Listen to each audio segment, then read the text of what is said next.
Luna, se va termina războiul în 2025? Mr. Sigma, războiul nu se termină printr-o semnătură pe hârtie. Se termină atunci când unul cedează sau amândoi obosesc. 2025 poate fi anul decisiv. Fronturile deja ard de prea mult timp. Ucraina a plătit cu sânge, Rusia cu economie și izolare. Occidentul pompează arme și bani, dar răbdarea are limite. Totul se strânge într-o clepsidră care curge mai repede decât crede lumea. Un scenariu, negocieri forțate. O înțelegere rece cu teritorii pierdute, dar cu promisiuni de reconstrucție. Pace fragilă, dar pace.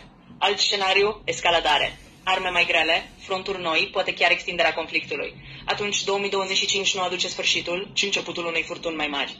Și există varianta oboselii totale. Războiul se stinge nu prin acord, ci prin uzură. Niciun câștig clar, dar o liniște amară, un conflict înghețant care poate exploda oricând. Adevărul e crud.